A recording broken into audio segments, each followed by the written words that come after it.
¿Podemos dar algo de gracia, hermanos? ¿Podemos? Hay que comprender la gracia de Dios para poder dar algo de gracia. ¿Puedes dar a alguien que no lo merece? ¿O siempre estamos escogiendo a alguien que lo merezca? Es que es mi amigo, es que lo conozco, es que hizo esto por mí, es que hizo aquello. Siempre que damos por merecimiento. Dar de gracia es a alguien que no lo merece, a tu enemigo, a aquel que te odia, a aquel que está en contra tuyo. ¿A él puedes darle? Eso sería dar de gracia. Esteban, hermanos, hacía grandes cosas entre el pueblo. Y si seguimos leyendo el capítulo 6, ¿qué hicieron con Esteban? Lo mataron, lo apedrearon. ¿Esteban estaba haciendo el bien con sus amigos? No. Estaba haciendo el bien con aquellos que minutos después lo iban a matar. Eso es estar lleno de gracia. Solo Dios puede hacer ese cambio en nuestras vidas, la capacidad de que nosotros también actuemos con gracia hacia los demás. Actuar con gracia. Hechos capítulo 13, versículo 43. Dice: y despedida la congregación, muchos de los judíos y de los prosélitos piadosos siguieron a Pablo y a Bernabé, quienes hablándoles les persuadieron a que perseverasen en la gracia de Dios. Hay persecución, así es que aquellas personas que se convierten, se están convirtiendo bajo ese riesgo de ser perseguidos y ser muertos. Pablo era uno de los perseguidores, Pablo era uno de aquellos que entregaba a muerte a los cristianos. Entonces, cuando en ese tiempo la gente se convertía bajo ese riesgo de posiblemente ser muertos por su nueva fe. Y Pablo allí les dice esto, Pablo y Bernabé: perseveren en la gracia. Perseveren en la gracia. ¿Qué es lo que Dios espera? Que tú perseveres en la gracia. Porque las presiones sociales, las presiones en el ámbito donde vivimos nos desanima a expresar gracia a los demás. Les doy un ejemplo. Tungazuca es un pueblo, tal vez ustedes por la historia conocen algo de Tungazuca a causa de Tupac Amaru. Bueno, en Tungazuca tienen esta costumbre, los pobladores. Antes de irse a la chacra, ellos preparan los alimentos, porque después ellos vienen cansados y ya no tienen tiempo para preparar su comida. Así es que se levantan 4 de la mañana, preparan su comida y lo dejan en la cocina y se van a la chacra. Pero ellos tienen la costumbre de dejar junto a la olla un plato vacío y las puertas de su casa abiertas. Allá no usan candados, no hay candado. A lo mucho hay una pita para que el perro no lo abra y no les deje sin comida. Pero ¿cuál es el propósito? Pues todos los andantes, los caminantes, cuando pasan por el pueblo de Tungazuca, si es hora de almuerzo, pueden entrar a cualquier casa y servirse en el plato que han dejado. Ellos dejan un plato vacío para el caminante. Entonces la persona entra, se sirve, come, lo lava y deja el plato y se va. Esa es la costumbre que ellos tienen. ¿Haríamos eso aquí? Nos dejan el plato lavado, ¿no? Y se llevan el resto. ¿Por qué no podemos hacer? Porque las presiones de la situación en que vivimos, de la sociedad, hacen de que olvidemos la gracia de Dios. Se nos hace complicado. Y el mundo te enseña: ten cuidado porque te puede dar patada de burro. ¿Han escuchado ese dicho? Le haces el bien y te paga con mal. Entonces ten cuidado a quién haces el bien.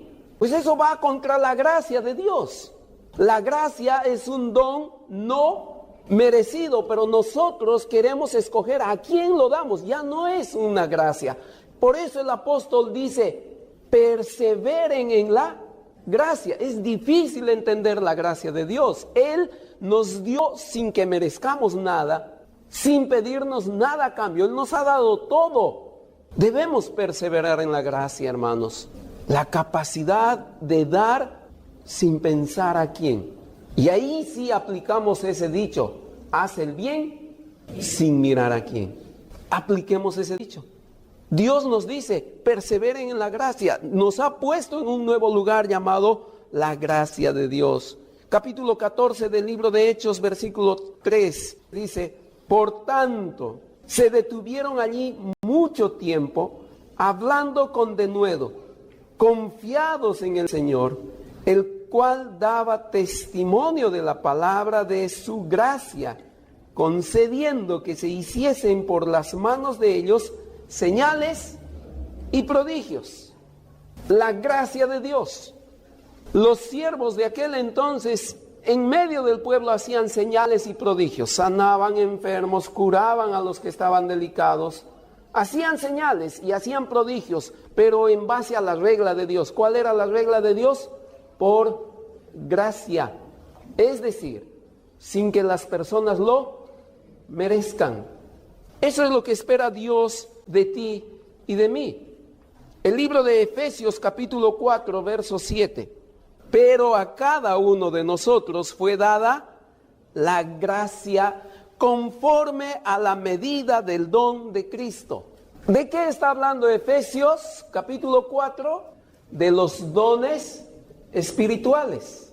Dios está diciendo que a cada uno de nosotros nos ha dado su gracia para que la ejercitemos dentro de la casa de Dios, dentro de la iglesia, dentro del templo.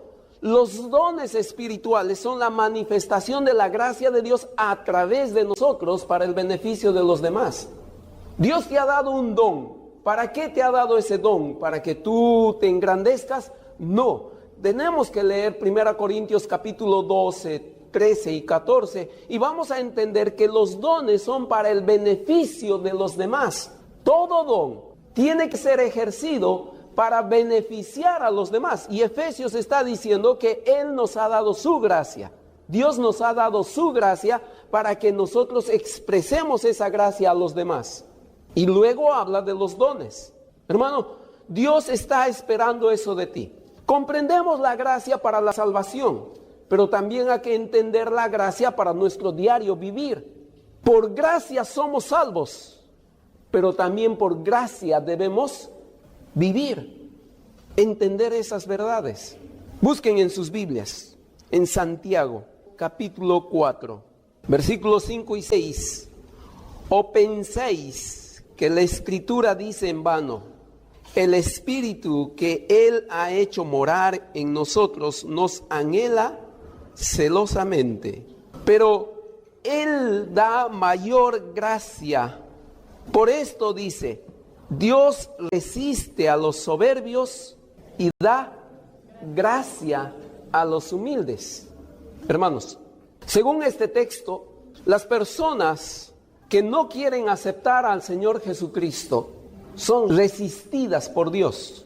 ¿Qué indica esto? Que Dios te resiste, no te puede apreciar delante de Él, no puede aceptarte en su presencia. Dios te cierra la puerta si tú rechazas la gracia de Dios. Si tú rechazas a Cristo como tu único Salvador, Dios te resiste. Nadie puede entrar a la presencia de Dios sin la gracia de Dios. Por eso empezamos este mensaje diciendo que la gracia es exclusiva para los que la aceptan.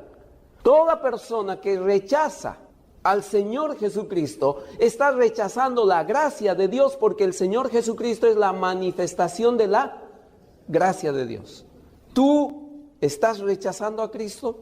¿Cómo se rechaza a Cristo? Simplemente cuando entiendes quién es Cristo, aprecias al Señor Jesucristo, incluso le tienes un lugar especial cuando llega Navidad, cuando llega Semana Santa. Sabes quién es el Señor Jesucristo, pero no permites que Él more en tu vida. No le aceptas como tu Señor y Salvador. Eso es rechazar al Señor Jesucristo. Rechazar al Señor Jesucristo no es solo ser cortés y no levantarle ninguna infamia. Eso no solo es rechazar a Cristo. Rechazar a Cristo es no aceptar que Él obre en tu vida.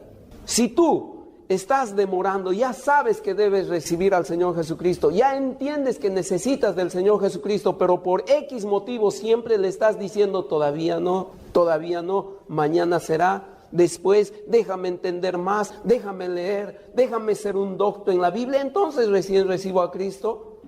Estás rechazando a Cristo.